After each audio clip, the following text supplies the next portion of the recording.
There's a lot of themes circulating through my head.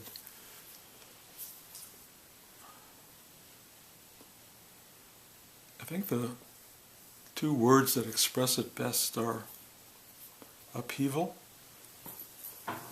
and ignorance.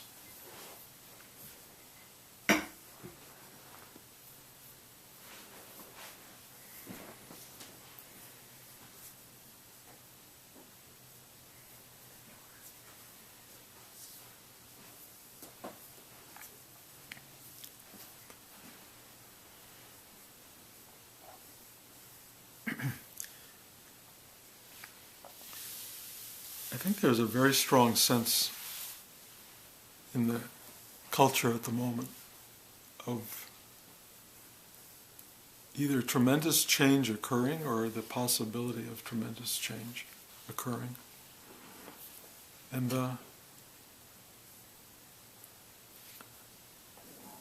feeling is precipitated by a sense of upheaval, that things are not just evolving, but transforming in some very uncomfortable and maybe disturbing way.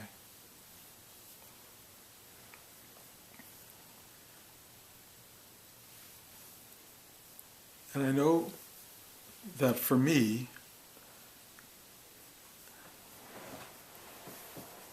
I look at the world around me and all of what it's appearing to go through, and there is a reaction to it.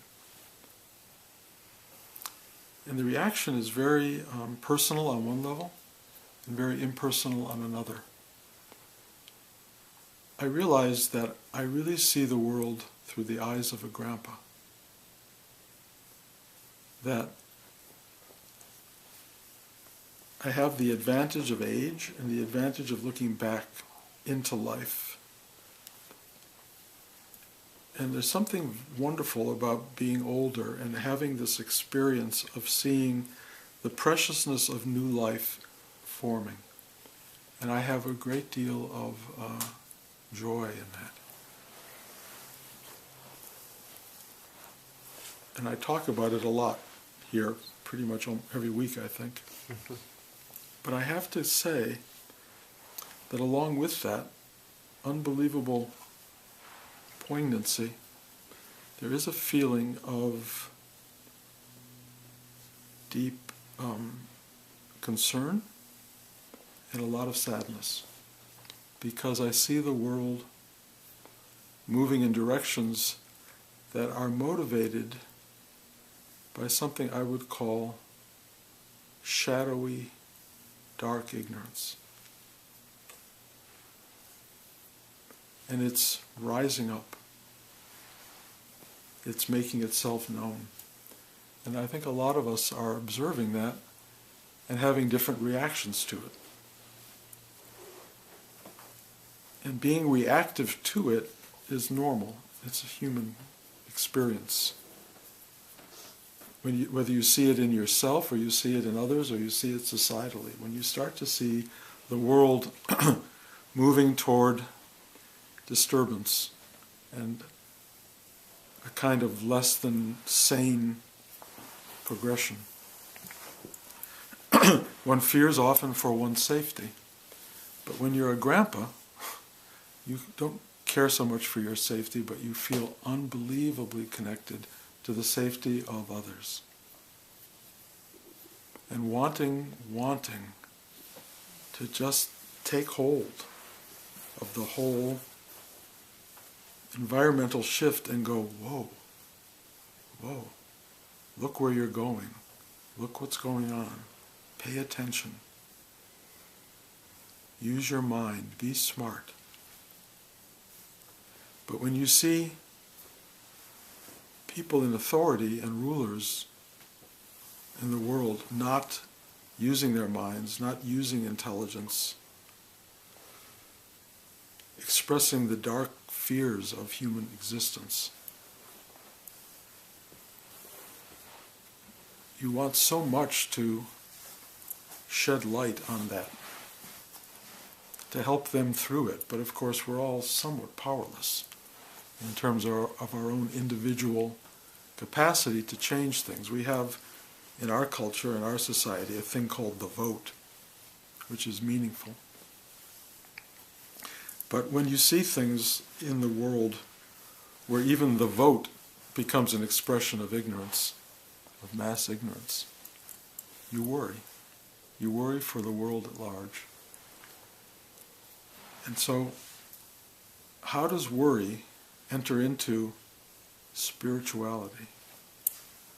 How does worry figure into our class, into what we're doing here, what we're about? Should I teach you that there is a place of deep, profound, simple openness, love, and awareness inside that cannot be touched by all this? Well, I mean, I think that helps to some degree. I can help you ride it out, to find what they call peace of mind in the midst of upheaval. Now that may get shattered by the dynamics of upheaval. It depends upon how uncomfortable things become, but it just means you have to work harder. You just have to go deep, deep, deep, deep, deep into this place within you that is basically untouchable by the world. Not completely, because as long as you're biologically present, the world can touch you, but you can find a place of profound clarity, a wisdom of understanding that the world is what it is, that light and dark move around in various circles throughout the nature of the dualistic universe. Good and bad happen, happy, sad, tragic, enlightened.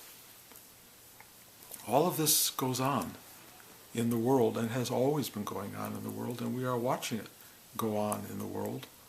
And we have various responses that we make to that. And a lot of people that I'm speaking to these days, their response is what I would call anxiety, fretting for one's own sense of potential comfort, ease, safety.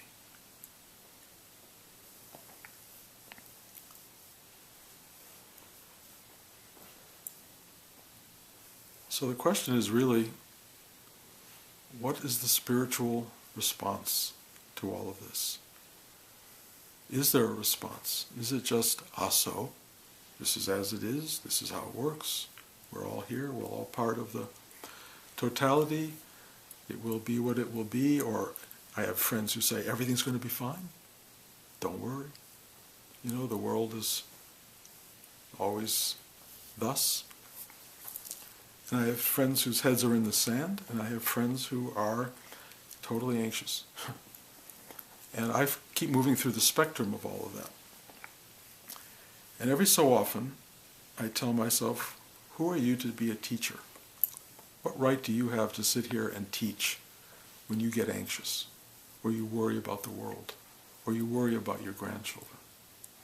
What right do you have here to pronounce anything when you're so profoundly affected by what is happening? And I ask myself that a lot, and I often tell myself, and maybe threaten to you, that I think I should stop teaching because I have such a profoundly human reaction to the dynamics of the world around us. And I don't know what good it would do to stop teaching.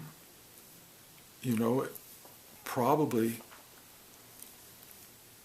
you know, you don't need, you already have enough voices in your head talking to you about life in the universe, and this is just another one. And I will tell you this, that what is speaking is partly Bruce, Grandpa Pabu, as my grandson calls me, Pabu, which, by the way, if I ever take a spiritual name, that will be my spiritual name, Swami Pabu. Pabu reacts to all of this, but so does the self. And it's really fascinating to me that the self understands the darkness. It understands the dynamics of human and worldly existence. It understands the singularity of it all. That the shadow every so often rises up and blocks out the sun. And then it retreats, and it seems to go through periods of this throughout human history. And here we are yet again watching the shadow come up. But I keep thinking, the Bruce keeps thinking, where's intelligence in all this? Why isn't there enough intelligence finally to go, we don't have to do that? Why can't we just go, human evolution has given us enough insight that we see through simple historical pattern how useless this is, this up and down drama, this resurgence of ignorance.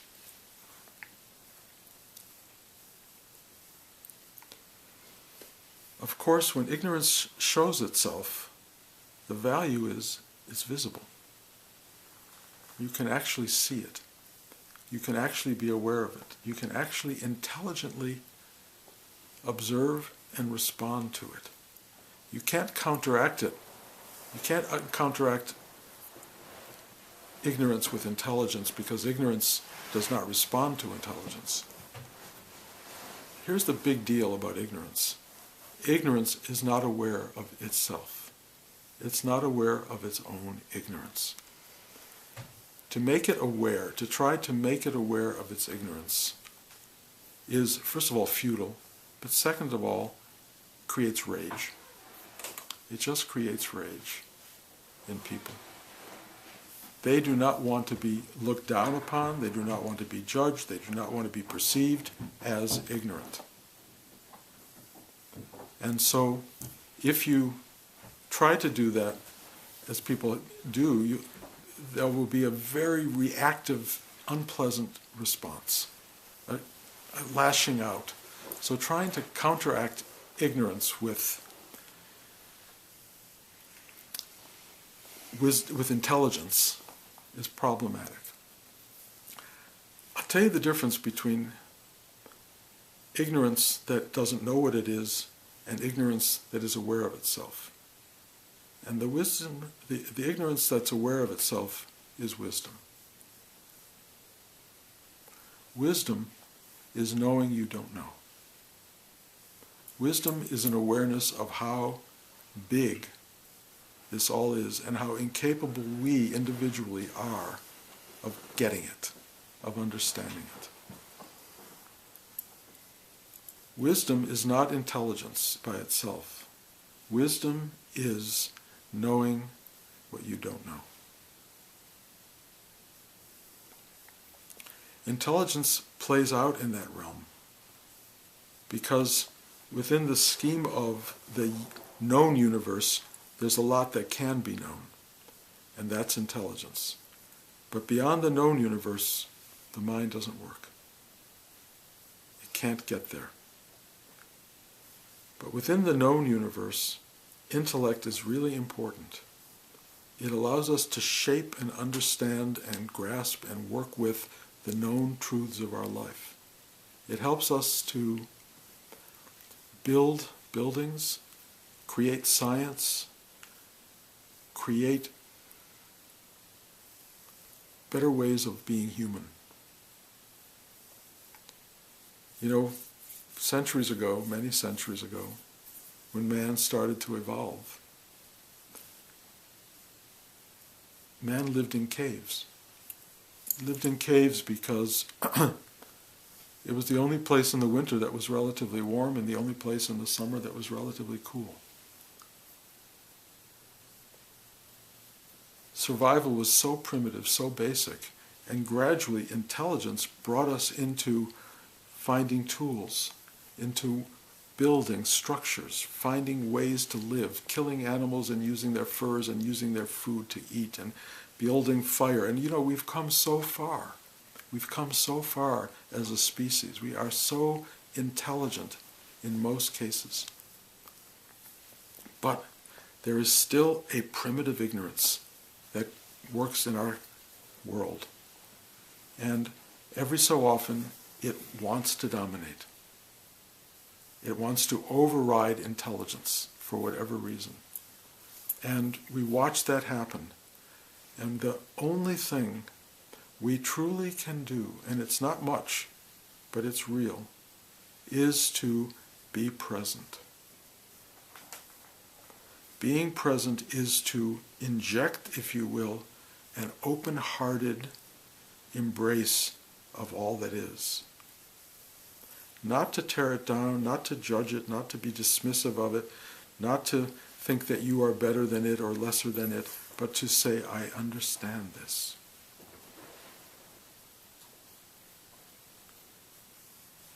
And then, if you will, to speak your truth. Speak your truth to anyone who will listen. You know, yesterday Elie Wiesel died. He was one of the survivors of the Holocaust, whose basic teaching was speak your truth. Speak it to ignorance. Not just to walk around hating, not to walk around, endlessly trapped and caught in your own unhappiness and suffering and baggage of past experience, because we all have that, and he probably had it worse than any of us ever will. And he came from that, and he just said, speak truth. And you speak it to injustice and to darkness and to the shadow. Bring light to the shadow forms. Be the light. Be it. Walk around emanating it. And that's important. And share it with whoever you can share it with. And you don't have to be doing it in a polemical sense. You just have to do it in a sort of loving sense. And you allow that to permeate the darkness. That really is what we can do. You can be passive about it if you want, or you can be energetic about it. So the reason I teach is because it's an energetic transmission of the light. It's not just walking around hugging my grandchildren and smelling the flowers, which I do love to do. It is sitting here and saying, this is what I know. This is what I know. If we all do that, and we don't have to do it sitting on a hassock to a camera or to other people sitting in a room, we do it with each other. We express compassion, understanding, we listen to people, we hear them speak, we don't judge them for their opinions, you just understand it. You know, the worst dramas that are playing themselves out now in our world are people who are not heard, who are not understood, who are inarticulate, who are having no way to express themselves other than bodily anger and doing harm. And this is, it's a tragic, tragic reality for the world that we're in. And the leadership of the world, the people vying for leadership in all of this are definitely problematic at a moment in time where we could use, really enlightened leadership. We don't quite have that, but we have what we have. And what can assist the unfolding of human experience and the history of our planet is what you in this moment bring to it. That's really all we've got. And you can think of yourself as a very small cog in a very big machine, but trust me, every cog is a part of the machine. It's all part of the totality. And either you are willing to be a aware, awake, alive, vibrant, living, expressive part, or you just want to be a cranky thing that goes around and around and around and around and around until it's used up. So, the value of spiritual life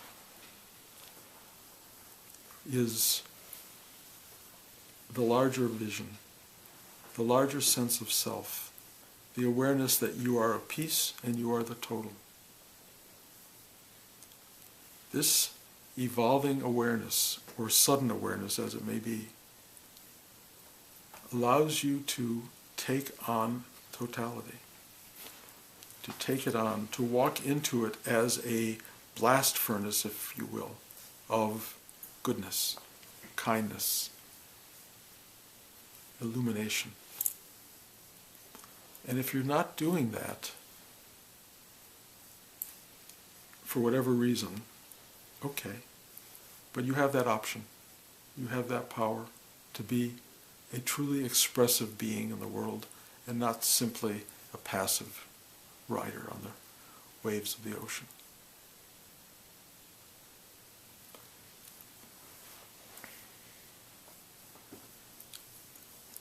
We are energy beings. We are dynamic energy constructs. And this class, as you all know, is an energy transmission class. For whatever reason, I guess part of what I learned from Rudy was how to transmit energy. And transmitting energy is a subtle activity that takes decades to learn.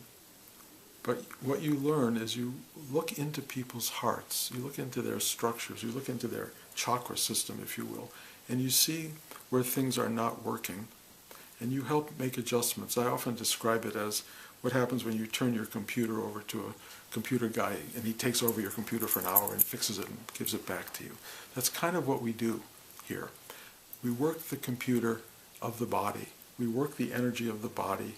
And what we do through that is we get through all of the dark spaces, the parts that are not working. We make things work. We make ourselves function. We make ourselves whole. And to become a whole person, as Rudy said so often, is not the goal of spiritual work, it's the beginning. It's the beginning. Make yourself a whole person. Let this energy work.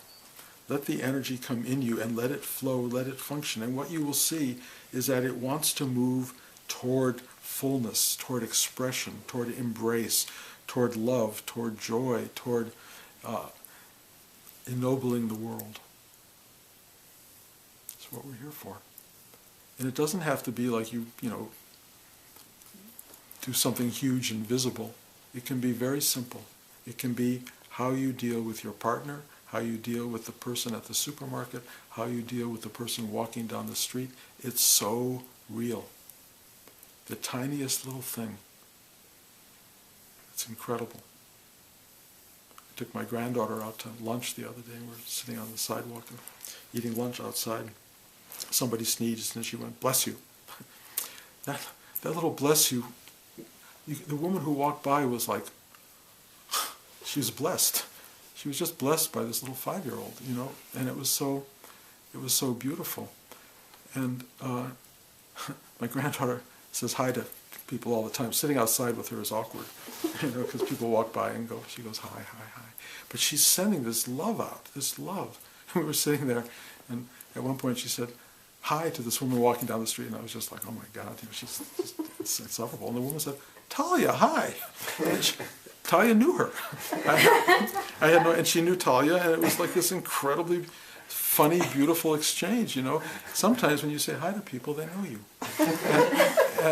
And you have these connections. And the warmth that came out of her recognition and her acknowledgement and the exchange was so tiny, but I know it carried through the whole day for this woman. It carried through the day for me. I know for Talia it's just part of what she does. But it's like, this is a way to live, and it has impact. It moves out into the world. It counteracts darkness. It really, really does. The extraordinary thing about us, all of our knowledge, trust me, all of our knowledge is of the mind. All of our knowledge is ego-based. Everything we know is the mind knowing. And I can only tell you that the mind is very limited.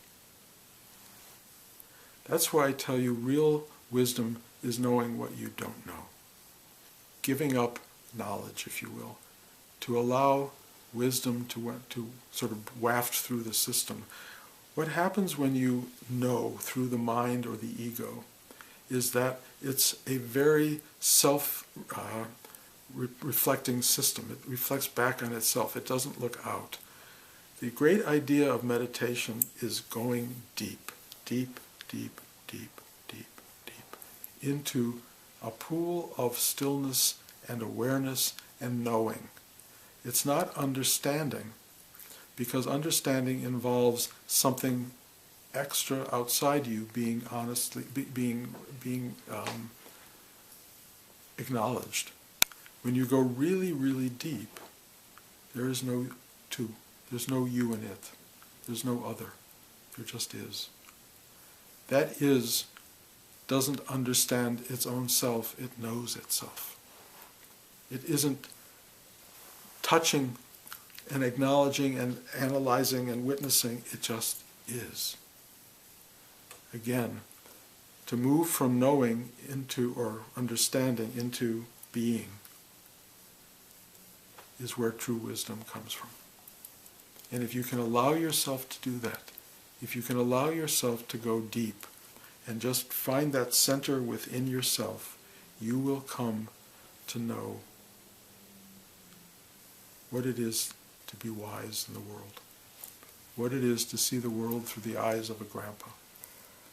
You will start to look at the world with profound poignancy, and you will start to know that you are the thing you're looking at. You are that thing. You will embrace it, light and dark, shadow and substance. You will bring your arms around the whole thing, and you will love what you are. And you are the whole thing. You are the darkness. You are the light. You are the joy. You are the sorrow. You are the totality. That's what you are. And to allow yourself to be that, to allow yourself to be it without grasping why, and then to bring into the heart of that this white light of presence, you will experience everything you came into this world to know. So, open to upheaval, open to ignorance, open to the unexpected, the unacknowledged, open to what's unfolding around you, and greet it with light, greet it with presence, and you'll be doing what you're here to do. That's the job, that's the role, that's what you're capable of, that's what you should aim for in your daily life. And I will try to sit here once a week and remind you of that, for better or for worse.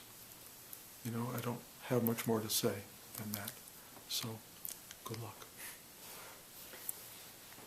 Any questions?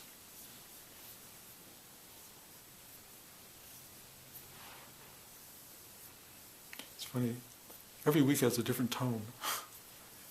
This week's tone really came, you know, there's political events going on, as you all know, and what happened in England, the Brexit thing it's called, you know, 50 years, if anybody's listening to this, they won't know what I'm talking about. But England leaving the EU, the European Union, it was a really powerful awareness of what a kind of ignorance can do when it prevails. And I mean, I don't mean to label it, because maybe it was the smartest thing they ever did, but it didn't appear that way. And history will tell us one way or another, but it definitely destabilized the world a little bit, more so for a few days than people thought, and then less as we kind of rippled out. But you know, it's also because I'm a writer, I understand foreshadowing. Foreshadowing is when you set something up front that's going to play out a little further down the road, and you got to lay it into a movie because that's what makes you ready for what's coming. I mean, it's the old joke of, you know, the person who coughs in the first act dies in the last act. You know, it's the way it works. Yeah. So we're looking at the world giving us signals and signs of what might unfold, and they're scary signs, and I don't think we should take back seats to that. I think we need to energize ourselves to be spokespeople for what we believe and what we feel. I think it's really important. So I encourage that. Bruce, I wanted to ask, in our spiritual practice, so much of what you teach is oriented towards getting this help, this like mysterious help, right? Because it's so undoable without that. And it doesn't seem like that a law asking for help in the world is helping the political process or this, like macrocosm. Is that? I think it has to, our help is microcosmic, really. It's really, I have friends in AA, and they talk about one of the steps is to recognize your helplessness in the world, and then you beseech God for help, something bigger than you, something you don't know what it is. They call it God or whatever, that which we don't know. But what's most remarkable in Rudy's teaching is that that's at the core of Rudy's teaching, asking for help. He says to surrender, which means to get out of your own way, basically, which means to find the presence that doesn't have a mind ego name to it, and it's a great journey to that. Rudy says you can't do it on your own, and other great teachings tell you can't do it on your own. That it's it's giving up the idea that you can do it is what opens you up to this phenomenal awakened process, that there is, if you will, huge conduits of help available to people all the time. It doesn't always come from outside.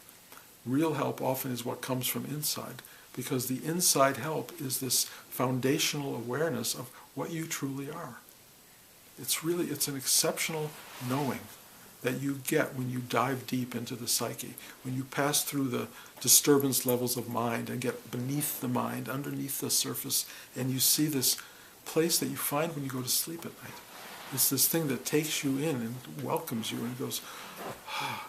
Only it doesn't do it in the unconsciousness that you get when you go to sleep. It gives it to you wide awake. And it takes you, and it gives you a foundational way to function in the day-to-day world. And most of us function without that help. And you don't have to, and you only function that way because you don't know help's available. You don't know it's there. It's right inside you. We want other people to help us. Love me, give me, do for me, whatever that thing is. Sometimes that happens, but does that really help? The real help is from within. It's really helpful. It's substantial. It grounds you. It's foundational. You can build upon it. And so when you find that help, you realize the strength that you have, the wisdom that you have, the insights that come. It's when you find it working, life is a kind of flow that is unimaginable. It's like everything is there. Everything. And you see it that way. Even the obstruction, you see it as, oh, I would never have known what could be if I didn't know what isn't. It's really, it's remarkable what life is. I mean, it's sad to me that most people I know look at life and have no clue what they're looking at. No clue. I mean, you're looking at the greatest miracle imaginable and seeing the problems of your day. Mm-hmm. It's not really what's going on. Even the worst things that happen to people, there are miraculous things going on at the same time. And when it gets really, really hard, that's when the work starts. That's when you really dig. That's when real asking takes place. Really essential. I saw an opera the other night called Janufa by Janáček. He's a Czech composer. And he's brilliant opera composer, writer. And it's a tragic opera. Tragic. And I watched it thinking of my grandchildren the whole time. Thinking of it because they're growing up into a world of so much, pain and suffering for mostly that's what life offers in many ways, along with joy and beauty. But they only exist because there's something to compare them to, which is often terrible. And I watched this opera and I just felt the grief of the characters that were, and the ignorance of their lives, and how in the end they found this thing called forgiveness, which was so powerful and so beautiful and enlightening in a way to watch how that little bit of light comes out of awful darkness. And I started thinking about how much I was suffering watching the opera. And I thought, well, if I was, I don't know who I would say, a spiritual teacher, another spiritual teacher, would I be sitting there going, so be it. It's just, thy will be done, all the stuff that spiritual people do, this incredible kind of detachment in a way. And I thought, well, I would never have enjoyed this opera from a detached perspective. Never. I wouldn't have understood life from a detached perspective. I think detachment's fine on some level, but Rudy had this incredibly important teaching. It was, you can't let go of what you haven't had. And I take that seriously. And I take the whole shebang of life. And I go, this is hard won. And I take it in, and I take it personally, and then I find some transformative something which comes from deep in the kishkas here, and it just sheds light on the whole thing, and it goes, even this is part of the whole. Even this is God's will, or God's love, if you will. Even this is totality. And it's an earned experience. And I keep wondering about, a lot of, I don't want to put anybody down, but there are a lot of spiritual teachers who don't have relationships, who don't have children, who don't have grandchildren, who don't know what it is to suffer the loss of some things that are so powerful, or the struggle of, your children's struggle is so powerful, and the grandchildren's struggle is worse than your children's struggles. And you go through, this is unbearable in a way, but when you can reach through the light into that, you can find a level of, I don't know what you want to call it, peace and understanding that surpasses anybody's ability to think it possible. And it's there only because you've touched it and you've freed yourself from it. It's very easy to teach spiritual upliftment.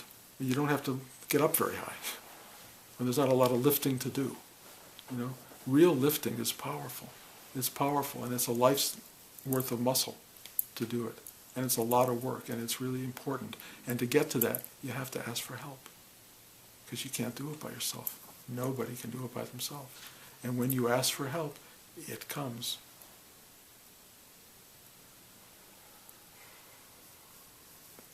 I forget the exact words of my bar mitzvah speech, but it was really about asking, you reach to the mountain, you cry out to the mountain for help, and it comes.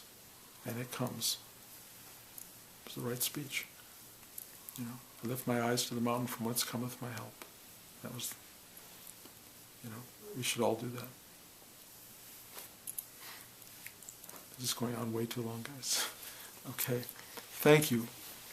Thank you for coming. I don't know where the speech came from, but it wanted to be spoken. I love you guys a lot, and I wish you all well. Bye.